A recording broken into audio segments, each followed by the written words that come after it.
Yo, what's up, Jam Fam, and welcome to this urgent live commentary. We are going live today because a major development just dropped in the Sean Diddy Combs case, and it's something we have to talk about immediately.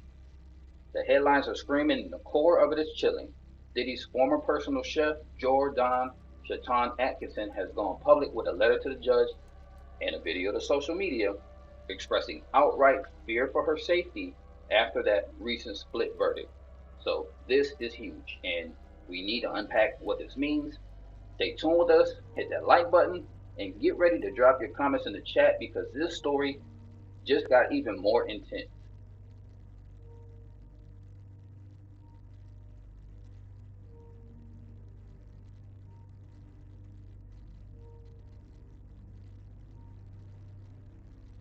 All right, so first, a quick recap for anyone just tuning in or catching up.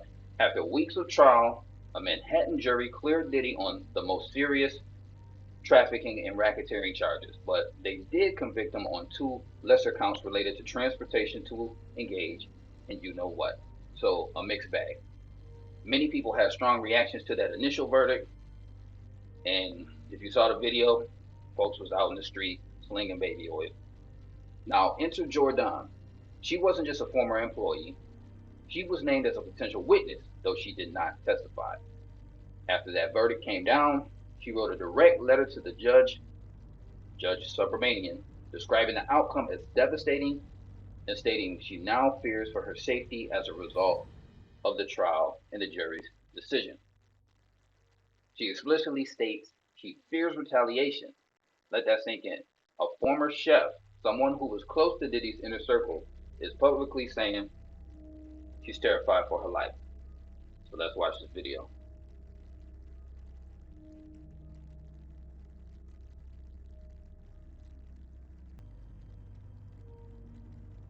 I was in New York. It was announced. It was on CNN that I was supposed to be testifying, and I was pulled because I flipped out on the government. These are also facts. I want to be very clear. As a victim, as a former employee of Sean Combs, I do not feel safe. I am extremely traumatized. I do not know where to go from here. I did submit my own letter to the judge. I stand by everything that I said. I knew that he beat Cassie Ventura fine in 2009. I know that she was dragged from the vehicle, okay? I know that I saw her 2 days later at the London hotel when me and one of his assistants brought her a bag, okay? This was a miscarriage of justice. And beyond any of this, I don't really have anything more to say, and I really don't know where to go from here. Just know that I am terrified and I am traumatized. And it's honestly, fuck him.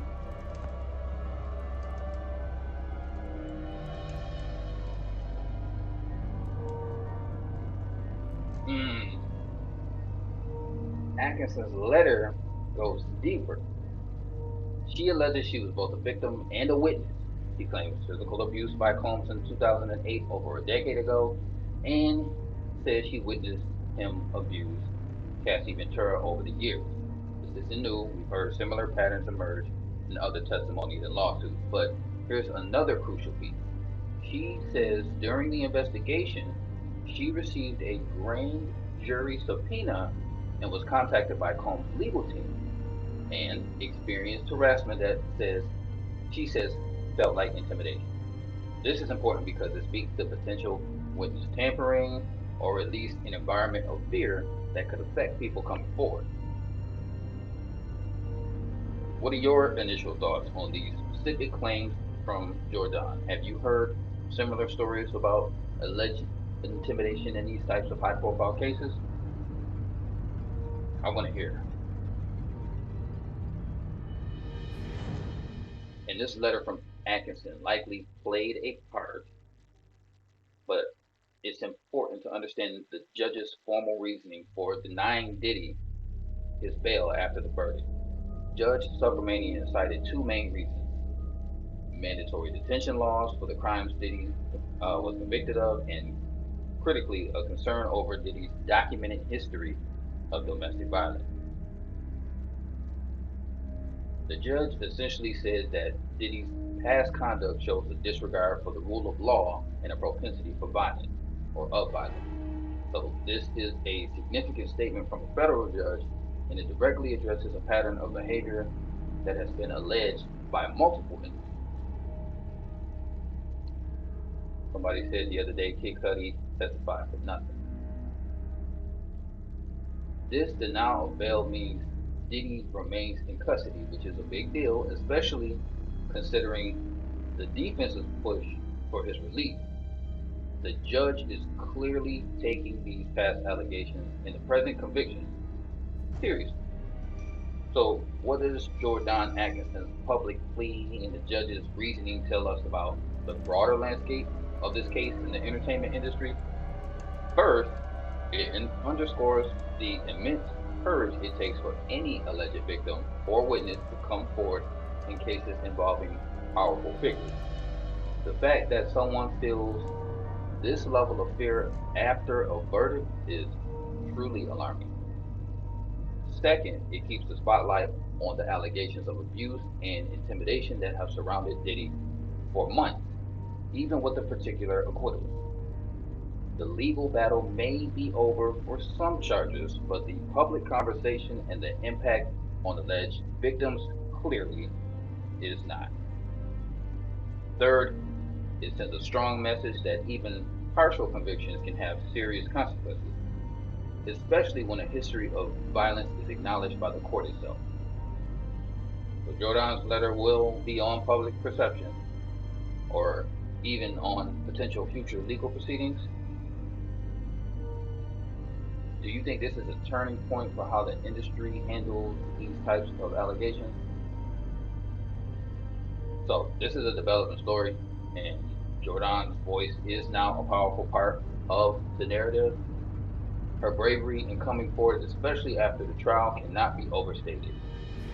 We at Jam Culture TV will continue to follow these developments with the seriousness and respect they deserve.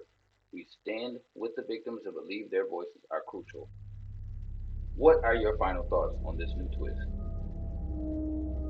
Drop them in the comments, and if you found this breakdown helpful and important, please smash that like button. And if you're new here, subscribe to Jam Culture TV for more unfiltered, in-depth discussions on the biggest stories in entertainment news. Hit the notification bell so you don't miss out on our next live update or video. Thank you for joining us today, Jam Fam. Stay safe, stay informed, and we will catch you in